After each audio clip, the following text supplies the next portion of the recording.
What's up, guys? It's Eric here. Today we're VOD reviewing a game from 60 Second, who is currently rank 1 in China. Look at his scores at the top left. They're looking crazy. I have already translated these regions: Kanglei, Xilian Library, Want Rima Market, and Zodiac Basement. I can figure out what these two are. I'm not really sure what Want Zodiac or what Zodiac Basement is, but this is the market where you get 2 item components. This is the one where you get the item tome thing where you put it on a unit and you get the item. Oh my god, if it's on that, I won't know what it is. Okay. We're in Shurima. This is the one where you get 2 item components per carousel. So yeah, I could translate that, but you even see the little 2 in there. So yeah, I wanted to VOD review 60 Second because he's ranked 1 China. Honestly, I've been watching a lot of these people out there who've been copying me and VOD reviewing people, which is awesome. And I'm not seeing too many VOD reviews out of China still. A lot of people watching rank 1 at A, Dish Soap, and other type people, but not a ton of VOD reviews for China right now. So I thought, why not do what I do best, what I'm known for, and watch some Chinese TFT, even though China came second to North America at the most recent World Championships. You could make the argument that NA is the superior region, and we'll definitely do some NA VOD reviews throughout the set. I also know a lot of people have been wanting me to do more VOD reviews. So I see Bow start here. I'm not really interested in holding this Malzahar. I'd probably, if I get nothing here, just sell the Malz and hold onto the Viego here. You could potentially play some kind of Tristana reroll game from this spot. He's not going to hold it. Look, okay, he is. Okay, I'm like, wow, really? Ooh, okay, a few options we have here. We can hold on to the Jinx and play for Gunner opener with potentially this Viego as well. Just slam a Gwinsu. It looks like a very, very straightforward opener to me, but we will see. There's also the Warwick, which you could potentially think about playing around. You can get Zon in. You can play like a Challengers game. You could maybe even slam like a Titans. I really love Gwinsu Slam. I feel like this item, especially from this opener, you can just very easily play like a Gwinsu into either Zeri or Aphelios game. You could drop Darius here. I'd probably sell it for the Warwick plus Threnecton, but I would... okay, yeah, he does that. Good. Also, I feel like we're on 1x speed. I want this to be 2x speed, but for some reason, it's not. Let's go back down and bring it back up. Should be good. He's also rocking the Ornn, which I really like. I'm either an Ornn or Poro enjoyer. So we have Portable Forge, we have Cybernetic Omnivamp 1, and then we have Ionia +1. I know Ionia +1 is very, very strong. I want to actually look at the augment stats of Ionia +1 specifically, just to see, because I don't think I've had a chance to take it yet. But 4.27, that is really, really strong when you compare it to something like Portable Forge, which is actually a little bit better. But I think, like, honestly, I'm just gonna say my bias. I think Ionia +1 is very strong, and I think like people are playing it wrong probably. Like, I feel like in me that this is actually stronger than this, but we'll see. You can always reroll this, which is, I mean, it's fine. Wait. Okay, China's bad at TFT. All I'm saying is, like, you can literally reroll the other 2 for free and hit something better. Like, that's inexcusable. I used to watch Chinese VODs and be all like, oh, like maybe there's something that I'm like missing here. But like he literally just left uh like possibility of doing something strong on the table. So whoops for that. I also didn't get a chance to see what his Zon item was. Let's kick it back a little bit just to see real quick, because that is pretty important here. Oh wait, it's already placed at this point. Oh my god, I'm sorry. Okay, it'll be the second that he puts Warwick in. But yeah, I mean, obviously he should reroll the other 2 augments. Maybe he's coming from the perspective that Ionia Crest is the strongest gold tier augment in the game, but I don't know if I can actually believe that. But yeah. The other thing is, like, you could maybe make the argument that he wants to... oh, it's the Chemtech... okay. I need to pull up my Zon Chem Mods TFT. I'll pull this up for you guys as well, because I have a little... there's a little graph that the people at the Water Park Tactics Discord server did. So this is the one where they gain maximum health and they explode on death. Okay. So yeah, that's that. All right. So yeah, we're going to level here for the set just because it adds a lot of power to our board. Getting in Juggernaut, a lot of tankiness. I'm actually really surprised about this positioning. I guess he wants the Warwick to explode first. It's an AoE, right? Yeah, so you should probably put Warwick like slightly more in the middle for a chance of like big Yep, exactly. Oh my god, I called it. All I'm saying is I'm a beast. But yeah, you want Warwick to blow up on as many units as possible. But yeah, so he's solo frontline the Warwick, so the Warwick explodes first.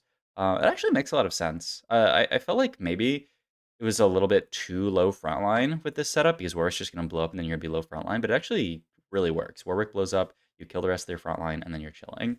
He also did slam the Gwynsu, so we're probably going to see an Ionia Spat Aphelios this game. That is one of the best holders of it because Aphelios loves the attack speed that it gives, and he's also got the Gwynsu. Ooh, and he uses 3-cost duplicator here. Okay, so that was an opportunity. I like this a lot. Just play for win streak, play aggressive. Like, you don't actually, for what comp you're going to play for this game, you don't really need the duplicator. It's not like we're playing some kind of 3-cost reroll. So you slam this, and look at that. He literally just won the fight because of that. So really, really good tempo play from 60-second, though he ends up seeing another Jinx in the shop. So XDD got a little bit unlucky there. So really, he's looking for Irelia here. If he can add an Irelia to this board at 5, this board will be like actually completely nuts. Interesting positioning here with the Tristan on opposite side. She can potentially be a little bit of a bait. But yeah, I'm really loving how he has played this stage out so far with this small positioning thing that, ooh, is it enough? Yeah, yeah, he wins the fight again. He's gonna hold Jinx. I mean, there's no way he's going like Jinx, Ionia Jinx reroll, but like, what if he did?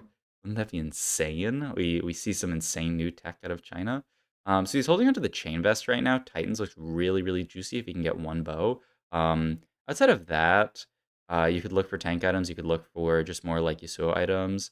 Yeah, I would look for the bow plus. Oh wait, it's chain plus cloak. I would take the bow here. Yeah, you just want to slam something, and the other slam isn't that good. Okay, we can at least level Virgin and get Ionia here, and he does make the Titans on Jinx. Okay, and this is something I was thinking about. Like, you can make it on Warwick or you can make it on Jinx, but with all these items on Jinx, it's probably actually best on Jinx. And like the Warwick's just getting one shot anyway, so yeah, this actually makes perfect sense. It'll be a little bit sad if we want to build an item on Jinx later, but I mean, she's only an item holder, right? But yeah, like look, she's the Jinx almost got to full Titan stack. So there's something I see a lot of very strong players do is just slam Titans on backline, even if it's a little bit awkward. Titans is obviously more optimal on frontline. Sometimes in a situation like this, it can actually be stronger on backline, which is really cool. So the only unit you really need to hold here is Jhin and Trist. You don't really need to hold any of the units that he has on the left side of his bench. Maybe Flancy is a left side sell, right side hold user. I am the exact opposite, but to each their own. Really nice positioning here where he manages to dodge the rogues. You want to be opposite side of the rogues because these rogues are going to teleport into your backline. Oh, the Titans Jinx cannot end up winning that fight though, and he takes a 1 unit loss down to 98. Infuriating, but it's life. We just hit a double Ionia shop. We'll be curious to see if he wants to hold these units. I would definitely be interested in holding them just to get to that 6 Ionia as soon as possible, because literally if you find 1 Irelia, you can play 6 Ionia, which is a big, big, big, big spike. But we'll see. We will see what he decides to do here. Okay, a lot of AP items here. So maybe we can pause for a second and try to figure out what we would want to build in this type of situation. You could hold the vote for like double Titans, and then just look to build karma items. Like Deathcap, I think is fine. Like Deathcap blue buff potentially. I think that's what I would end up looking to do here. Maybe even field the karma here so that we can actually build some items, because if not, we're stuck building like Deathcap on Tristan or something. He's thinking about, okay, yeah, he makes the Deathcap karma and puts it in. Perfect. I like this a lot because, I mean, yeah, it's just, I don't know what you have to do. He actually slams Bow on Trist here, which makes me think he wants cybernetic augments. You can only get a cybernetic augment if you have 3 components on 3 separate champions. So yeah, he's actually, yeah, no, it's Trist there for sure. He's actually kind of fishing for cyber here. Okay, he rolls both of those immediately. Yeah, I mean, I don't think either one are very good at all. And then we're option zone +1 this. I mean, yeah, I think this is just fine. I don't think either of these do very much here. You could maybe make the argument that Tiny Titans is fine, but I don't know. I'm not that much of a Tiny Titans enjoyer. And now we can just level up, add the Jhin. Item component-wise here, could take another Titans. Could take the sword for a better item. I don't hate just slamming another Titans. But it's a bit sad that it's kind of stuck on this Tristana, but I guess the nice thing is that Triss can just hold on to it. Um, yeah, I think I can go for another Titans here. The other option is like Sword. But I like making items. He's preserved a lot of HP. Ooh, Protector's Vow, really? Okay, okay. Curious where this is going late game, but all right, he makes Protector's Vow. I mean, it's definitely not bad. But yeah, like, I mean, you can just put it on Shen late game. I would just be more interested in prioritizing finishing my Yasuo items, and I think Double Titans like can't be bad. Um, But yeah, we'll see. We'll see. So yeah, 86 HP. Wow, it looks like China's really shifted to Ornn. Ornn there, TF there, because I know like early patch, China was just a sea of Twisted Fate. Every person Twisted Fate. Oh, also this person looks really scary. 24 stacks on their drag or on their T hex. And if they get a good loss here, okay, it's actually a pretty bad loss, 5-0. They're very low, but I mean if they can flip that T hex, if they can cash it out, like that is horrifying. I played a game earlier yesterday night against someone who got an 80 stack T hex. They just lost streaked all the way till stage 4 and then finally won a fight. And yeah, they ended up winning the lobby. I actually almost beat it, which was incredible. I was playing actually an Ionia um, board, Ionia plus challengers, and I almost beat them, which is actually kind of insane. All right, he hits the Shen here, which means that he still only has 4 Ionia, right? Is there an Ionia unit that he sold early? He sold Zed. Okay, a little bit sad because he could have 6 Ionia here if he had not sold that Zed, but I mean, I think he's just really not that interested in that Zed unit, I would have to imagine. He still needs to find Irelia too. Like not Irelia 2, but Irelia as well. Because you really want to get Challenger in for the Yasuo. Also, Irelia is just insane. Like this unit, I don't know, punches above her weight class. I would definitely say if you have an Irelia 2, and now I'm actually talking about the 2-star unit with 6 Ionia in, she actually does insane work. So a little bit scary that we haven't seen one yet, but hopefully we can find one on 7. This does look like a spot where we could roll on 7. You could maybe make the argument that you don't have to roll on 7 because you have some upgrades, but I'd really have to find like good frontline for me to be comfortable not rolling on 7.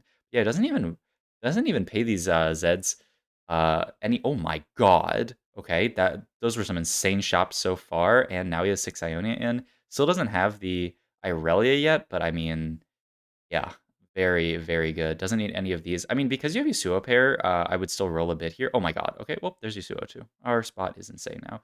So not. Oh my god. All right, he's a high roller. I'm sorry. I did not know. I did not know that he was just a high roller. I picked this spot out because I thought this would be a really cool angle to watch, but I mean, that is not normally. Okay, I will make the argument though. This is actually a comp where it's more reasonable to high roll than other comps. You also end up making what, Hodge, Last Whisper, Warmox. He didn't always have this Last Whisper, right? Am I crazy? But that's really good. Oh my god. Social distancing is just kind of a broken augment, and I think it's very strong in this comp. I would look to take that almost immediately. So yeah, I like that a lot. But yeah, this is a comp where you can make the argument actually that it's more likely for you to high roll than others, which sounds kind of stupid, but I do think like in reality, like this ends up being a pretty uncontested comp a lot of the time. Obviously, Aphelios gets taken out of the pool a good bit, but like Yasuo's tend to like most people don't play around Yasuo. It's like just this comp. So it's quite often that you'll see like, 2 Zeri players and 2 Aphelios players and like no one else in this board. So yeah, I think it's actually kind of reasonable to high roll. I mean, obviously that was insane. He had like double Yasuo shop, double Aphelios shop, and then boom boom, they're both 2-star. Now the big question is how high can we actually cap out this board? And how much more do we need to actually roll on 7? Because I mean, you look at our bench, we have 3 pairs that we can all hit on 7. So are we actually looking to push 8 here? I think after 4-5, I would probably roll until I hit one of these upgrades, and then I would look to go 8, just because the value of rolling here is very, very high.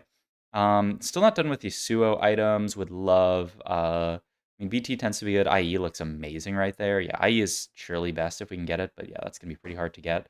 I would actually be interested in the like gargoyle components here. He takes another Titans. I think maybe just spike board. Okay, now he has 4 pairs, and he ends up hitting Aurelia. Um, yeah. I don't know. Like, okay, so it's actually kind of interesting with this board, like what unit do you cut? Because you always want to play this plus Karma plus this plus this. So you always want to play these 4. So it's basically set has to come out, right? Because you need Deadeye and you want Invoker in. So you basically end up having to cut Juggernaut, and that's like okay. That would be a level 8 though, right? Because like, ooh, he's gonna make this swap, which is pretty cute, into the Heimerdinger. Wow. Okay, so at least something very interesting to check out this game. 1, the double Titan Slam just for tempo, which makes a lot of sense. But 2, the Heimer play here, which is pretty cool. Yeah. So I'm interested actually. We'll see what upgrades he makes. Yeah, Mechano Swarm looks like very obvious. He does take that was Goldenator, right? You do Goldenator. Interesting. It's also really awkward to position this turret with social distancing. I'm a little bit sus on it because yeah, you basically just added 2 more backline units that you need to position for because now the turret's going to be frontline. Maybe he can get like a repair on it. Wow, he farmed one with the Goldenator. Not bad, not bad. Goldenator is nice when your board is already quite strong and if you get it like kind of early. This I wouldn't say super early. And yeah, the healing on the turret there I think has to be the best option there. Okay, so I mean this looks like a very solid spot. Yeah, I was thinking more of like a Warwick and then you just play 4 challenger angle. Get like Kaisa in perhaps as like another carry. We're not making Zephyr here, which looks really good. But yeah, I mean, we're just gonna push levels. I would probably wait 1 more round because our board is so strong. Wait until 5-2 to level up, and then we can just put in whatever. He's gonna level here. Oh, and roll. Playing it so aggressively. Wow, gets Taric in. Taric is a really, really nice unit in this comp. So yeah, I guess this can be our perfect board. Gets in Bastion, gets in Targon, and late game if you want to get Ari in, also gets in Sorcerer. So yeah, Tarek is really, really nice. Wow, okay, so we're kind of seeing the power of Goldenator in this game. It's actually doing a little bit of work, more work than I've seen it do before. Honestly, I'm kind of a Goldenator hater, but yeah, and I didn't mean for that to rhyme, but all good. But yeah, I mean, this looks like a very beautiful version of the board. We're not playing the 4 challengers variation. We're just playing Tarek, and then we get a +1, which is just going to be the Heimerdinger. We will see that how that T-Hex player ends up doing. They had a 50 stack T-Hex, which is kind of insane. So curious if we can end up beating them later. And yeah, I mean, at this point, we're just going 9, right? We've hit all of the meaningful upgrades. Obviously, a couple pairs still sitting on bench, but who really cares? It's going to be a little bit awkward with positioning. You kind of have to do like the WW positioning where it's like bum, bum, bum, bum, and then bum, bum, bum, bum, bum to get to get everything positioned such that you give social distancing to everyone. But he can definitely make it work. It's just a little bit awkward. But I mean, the social distancing augment is just too strong. It's just so much stats for basically free. Reminds me of Exiles that used to be like kind of an auto pick, where it's just like it's basically free stats. Like you want to do Exiles positioning anyway, and it's very good. Uh, Stat bonus. What do we actually want to take here? Heimerdinger item? Gwynsu on Heimerdinger? RFC on Heimerdinger? Not bad either. Probably just Gwynsu Heimer pair. Yep. So Heimer and the turret share attack speed and AP. So if you slam this on Heimerdinger, every time he autos, not only is he, gaining the extra attack speed, but the turret's gaining extra attack speed as well, which is pretty cool. So yeah. I guess what is our final addition to this board, by the way? Any thoughts? I think also, like, if we hit Ari, are we even playing it? We would have to cut Deadeye, but surely it's worth it to cut Deadeye to get in, like, an RE2? RE1, I was playing this comp last night, and I honestly, for a lot of the game, like, people say naked RE1, and then they farm all of the chat interactions, like, oh, naked RE... Anyway, but, like, an RE1 with no items, I think actually might be weaker than Jin on this board. I do think once you hit RE2 and once you get items onto her, it's, like, the obvious choice, but yeah, I don't know. I was playing this comp yesterday and like Jin was actually doing work and I was like, wow, maybe you're actually meant to play Jin 2 over RE1 if she has no items. She does get the mana regen from the Ionia passive, so she's still doing some amount of work, but it's kind of difficult. But yeah, we're just killing everybody here. It's just a couple people left. It is us. I think that was, yeah, that's the big T-Hex person. So the big question is, can we beat the T-Hex person? They also have triple Zeeks on Jace, which is Turbo BIS. I assume that they were a TF player. I didn't actually get to see, but I see triple Zeeks. I think you are a DGen TF player. Wow. Okay, Zephyr and Shroud. Probably Shroud here because we already have the Zephyr. You can look to just level for Scion here. This is what I was thinking as the potential addition here is just Scion. I think is really good. And he might be trying to figure out how he's going to position. I think he's waiting at least 1 round to get the maximum gold value. Though it does look like he's not even interested in playing Scion. All right, we did hit Perfect Shroud. Let's see how this goes. Also, they have the double Shrink Ray Mechano Swarm combo, which I really, really like. You want the double Shrink Ray so you can get actually even like better than Last Whisper and Ionic Shred. And you also you can use the Mechano Swarm missiles to apply the Shrink Ray, which feels really good. Ooh, you gotta be careful. So it looks like he's going to add. Oh, he adds in Shuriman Rise here. Okay. He does get his positioning down, and he hits the Shroud again. So really, really well played. So Shuriman Rise, the one where he brings this big tornado through. It's pretty slow moving, and I don't know. I'm not the biggest fan of Stream Rise. I definitely would be more interested in playing Cyan here, especially because I do think our front line's a little bit lacking. It looks like he has a high prio on this Rise, which is pretty interesting. Um, so yeah, I mean, we already have two Invoker in, so it's not like we're getting Invoker in off of him, and it's not like he benefits.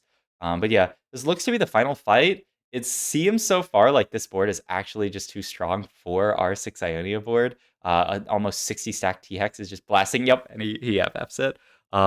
Still, though, this was a very, very interesting game. We can actually check out the legends here as well. So, yeah, a couple Orns, couple Poros, and still a lot of TFs in China. So this looks like a good representation of the Chinese meta, probably. Surprised even to see more Orns and Poros, because when I was watching China a few days ago, it was like 7 TFs. But yeah, hope you guys enjoyed this video. If you did, please interact with it some way, like, comment, and or subscribe. And also check out the link down below to my Twitch. I'm going to be streaming Infinite over the next month. So I hope you guys come check me out, do more VOD reviews, do more actually playing the game. And yeah, I'll catch you guys later. Bye.